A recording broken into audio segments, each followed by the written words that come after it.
Good morning, everyone. This is your city council candidate, Norris Tyrone Darden. Uh, and this is your Thursday edition of Live with the Candidate. So, we got a couple of things that we're going to talk about. And in my old age, I got to get my notes out. So, let me get my notes out. All right. So, just so everybody is aware of what's been going on in the campaign. So, last week, we started having community summits. Last week and this week is going to be our neighborhood and homeowner association summits. Last week, we had 8 um, participants from neighborhoods all over the community, and we've identified 30, which we've shared in previous live talks. This week, we're anticipating another 7 to 10. So those are going very well. So just a recap of those, and what the goal is to get with the neighborhood association, homeowner association presidents, and just get their take on what's going on in their communities as a District 2 City Council person. What are the expectations in regards to their roles working with the council office and the council office working with them, and just some concerns they've had, not necessarily with the current leadership, but just in general over the past years with their communities. So I think it went very, very well. We talked about some of the things that they would like to see done, some things that they would like whoever's elected to be to advocate for. They had some very direct questions, and it was very, very fruitful on both sides. We're going to be doing that again today on Thursday. So you don't have to be a neighborhood association or homeowner association president. You should be a resident. Contact us at teamdardensa@gmail.com, and we'll send you all the information. That's going to be at 6:30 tonight via Zoom. So again, that was a very, very fruitful event last week, and I'm glad to do it. Coming up in the next coming weeks, we're going to have our business summits, and then we're also going to have our social group summits. So we're really trying to connect with all of the community. At the end of the day, if you want to represent somebody, you have to know them, you have to touch them, you have to engage them. And that kind of brings me to my next thing. So I block walk every day. So every day, me, the candidate, Norris Tyrone Darden, I bring a change of clothes. I come to work early and I leave work late. And so the time when I'm supposed to be, getting a bite to eat or doing X, Y, and Z, I change clothes and I get out in the community. Sometimes I don't even change clothes. I'm suited and booted.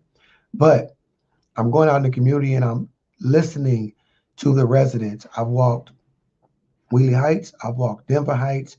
I've walked Dignowity. I've walked Sunrise. Oh, I'm sorry, not Sunrise. Lakeside, Blue Rock Springs, Foster Meadow. I've walked. I'm walking now, General Kruger, and several other areas.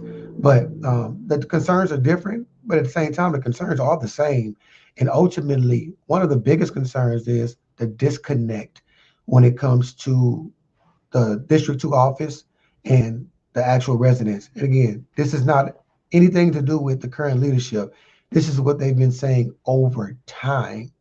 And so they may call out, well, this city council person did a great job, but this one not so much. And when this office is open, we had this kind of services, but not so much in this situation. So it's not on one person. It's a issue over time. So in listening to these community members, we've been brainstorming, trying to figure out ways to alleviate these inconsistencies and also close the gap. So one question that I get when block walking is, why do we have so many infrastructure needs? Why don't all neighborhoods have sidewalks? Why is the drainage so poor in some communities? Why is there such poor lighting?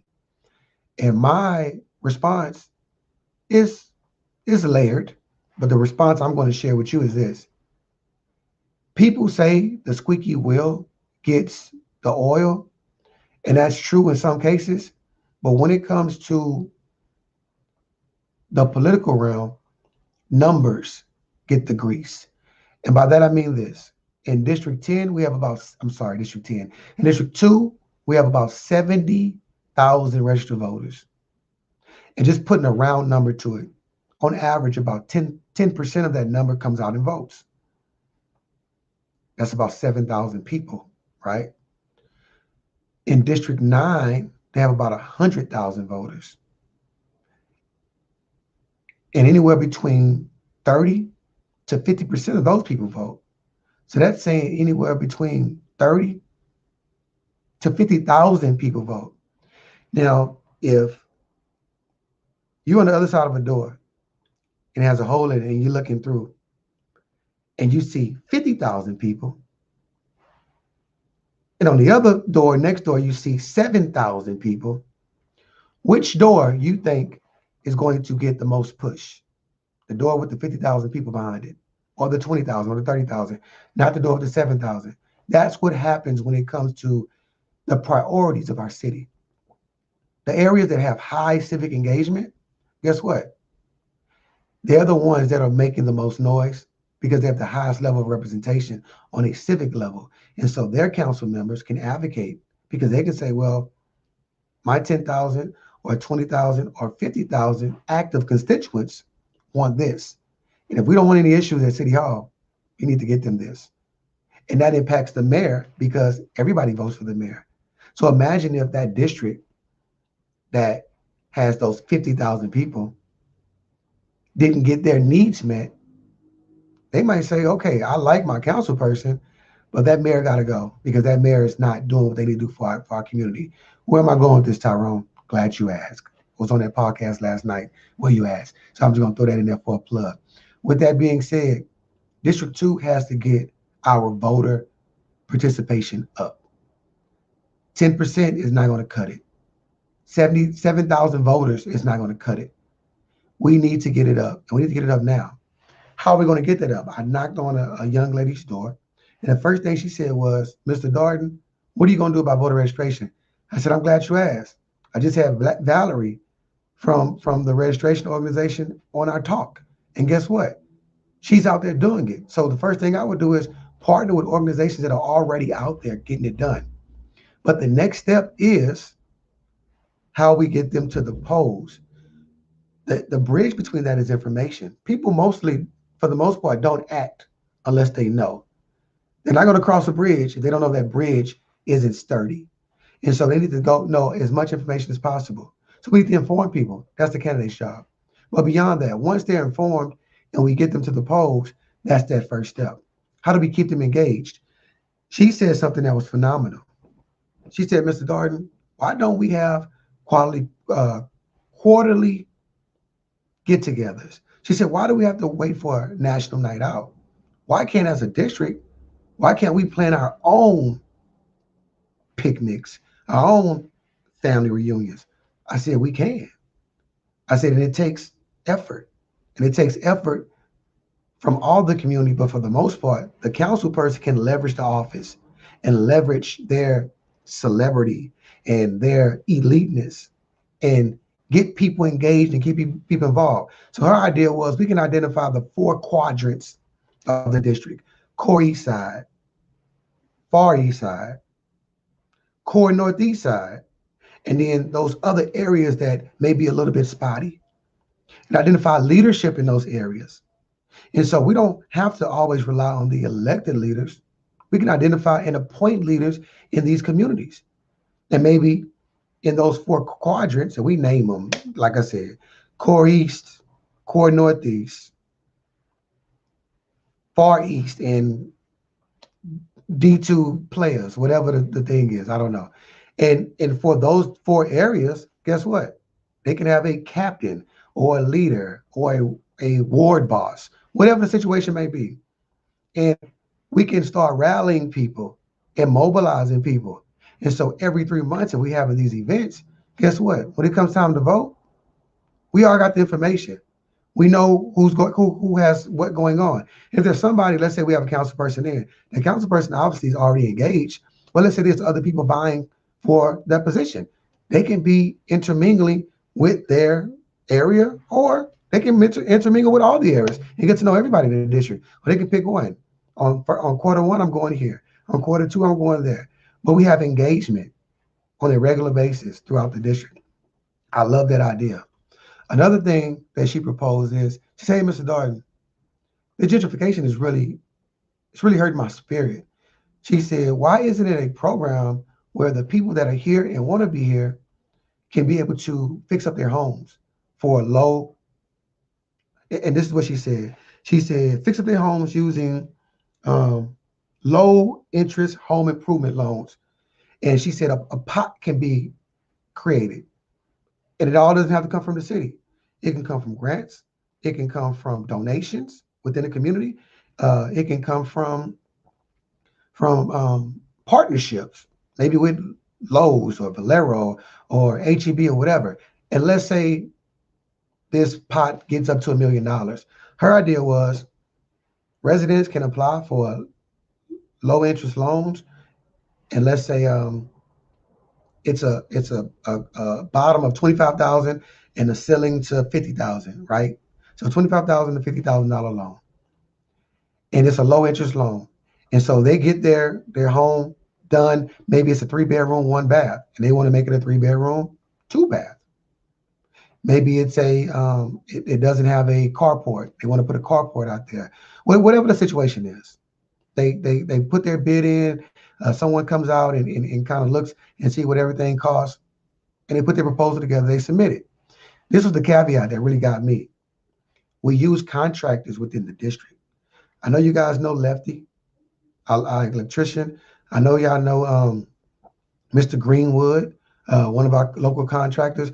We have so many people. We have the Fair Contractors Coalition that leaders like TC and other people in our community are part of. We have contractors in the community that can help do things. That recycles that money. We on a black level, we talk about recycling that black dollar, but I'm vying to be the District 2 leader. Let's recycle that District 2 dollar. So imagine if there was a program where you can get these low interest loans, $25,000 to $50,000, and then our contractors in the community, they're bidding, they're in the process, they're in the system to get to be a part of these projects, and they're working. And they're putting quality projects together, and we're organically raising the value of our properties in our community, and we're beautifying it. And then there's another thing she said: if that homeowner keeps that home for 10 years, and let's say whatever the principal is you're paying on that loan, you're paying an additional $200 a month, right? For 10 years. If you keep your home for 10 years and you don't sell it, it's forgivable. And the remainder of the balance is forgiven, and it becomes a grant and it goes away. I said, that's phenomenal. She said, but if you sell your home and be a part of the gentrification, because now you've upgraded it on the community's dime, you're penalized. You have to pay everything. I said, I think that's fair. And so in talking to that resident, I got to understand I have ideas. And believe me, I feel like my ideas are great. But there's other great ideas too. And there's ideas that can be a part of the ideas that I have and you have, and they can be greater and greater and greater. So I loved it, and I think as a elected official, if I'm blessed to become that person, I think that's something that we should continue the conversation on. Because imagine if your grandmother or your grandfather or your aunt or your uncle, even you as a first-time homeowner, can invest within the community and have people in the community helping you and assisting you. That's a beautiful thing. And so that's what I've been hearing. That's one of the things I've been hearing. I heard that just yesterday on the campaign trail. And I think it's a beautiful thing. That's why every day I'm walking, because I want to hear it. I want to hear everything that they got going on. I got contacted by a guy that's doing some push-ups. He's going across America and he's doing some push-ups. He's actually doing it right now at the food bank. And for every push-up he does, people are donating meals to young people. We weren't able to connect to get him on or get out there to kind of film it, to put it on here. But I want you guys to Google him. He's called the Push-Up Guy or something like that. We'll figure it out and we'll get the information out on our page. But he's doing a great thing. He's not from my area. He's not from our city. He's not from our state, but he's passing through and he's showing love. And we all understand in these times of need that anything that's positive, we should be celebrating. So the Push-Up Guy, we'll figure out the Push-Up Guy's name at some point. And then finally, this weekend, we'll be block walking. We'll be having a volunteer block walk. If you're interested, again, teamdardensa@gmail.com, or call me personally directly at 210-378-3618. We will be block walking 4065 and 4156. Both of those are my precincts. I was the precinct chair in 4065 for 4 or 5 years, and I'm currently the precinct chair. If I haven't gotten kicked out yet, I don't know. 4065. And so that's that FM 78 and Foster Road area, that Highland Farm, um, uh, East Meadows, Sunrise, the Knolls, and Chasewood. Why would I forget that one? And Chasewood. And so if you're interested, email me, text me, hit me up in the inbox as well. Tyrone Darden, that's my name, just Tyrone Darden, and I get back with you. All right, guys. So, I said I was gonna keep this short and sweet. I did in 16 minutes, but I did want to share with you some of the things that I'm hearing while I'm block walking. One thing too as well. I don't know if I'm going to knock on your door if you're listening to this or not, but if I do knock on your door, answer it and give me an opportunity to share the information. What I've been coming across at times, some people they're saying we don't want none, we're not interested, we don't do politics, but those same people complain about not having sidewalks, complain about when it rains, the streets are flooded, complain about the response time of police and stray dogs. And speaking of stray dogs, every day, every day, in every neighborhood I've walked, I've gotten threatened by a dog. And I wouldn't say chase because I don't run. I grew up around stray dogs, and we know not to run. My cousin Benny Tate and I, we used to tie our shoes up and run on purpose to get chased by dogs. That was the only time that he was fast, when he was getting chased by a dog. Other than that, he was slower than 2 days to Christmas. Slow, like slow, slow, slow. But with that being said, you can't complain about the quality of life in your community if you're not a part of the process. When you have candidates out here, not just myself, but other candidates that are calling you, texting you, knocking on your door, inviting you to events, and you're saying, no, thank you, but you're complaining. And again, this is not an indictment on anybody, but you're complaining that maybe the councilwoman is not doing her job, or this past council person didn't do their job. Well, maybe they knocked on your door. Maybe they called you. Maybe they texted you. You didn't respond. I'm not saying that's what it is, but I know what I'm doing, and I know I've come across people that have done that. Answer the door, guys. Um, we're not going to bother you. We want to give you the information on the election, and we want to see how we can fix our community and make it better and work together. All right, I've said enough. I've said enough. Um, Hold on, I got a little message over here. And don't forget the book. The last thing that she said was, Mr. Darden, I got a book that I want you to read. And she said, the book is called Bowling Alone. The Collapse and Revival of American Community by Robert D. Putnam. And no, I didn't memorize that. It's on the screen. I'm smart, but I'm not that smart. But I'm going to read this book. I'm going to purchase this book, and I'm going to read this book because a community member, based on what she read on my door hanger, based on the conversation we had, she said, Mr. Darden, you need to get familiar with this book. Because if you're going to lead, you need to understand some of the strategies and some of the reasons why things have failed to the wayside. Things are neglected. It's in the book, Mr. Darden. So I'm going to get that book, and I'm going to read that book, and I'm going to make sure that I follow through on what I said I was with the constituents. So y'all hold me accountable. Next time you see me, say, Mr. Darden, Councilman Darden. Hopefully I said it. I spoke in existence. Councilman Darden, did you get that book? Have you read that book? Tell me about that book. And I will. Again, I appreciate y'all. We're going to keep pushing. We out here every day. And yes, I don't ask for money, but I'm asking for it now. Go to my website, www.teamdardensa.com, and click the donate button. And anything counts, $20 or $500. And if you donate $500 to me, I'm not going to give you any deals under the table. I want to say that on the record. I can't be bought. But if you cook a mean meatloaf, we might be able to talk about something. All right. With that being said, I'm gonna go ahead and get to the rest of the day. I got some phone calls to make. I got some events to go to, and I got some block walking to do. So y'all be blessed. Hit me up, and always understand. Call Tyrone, and help is on the way.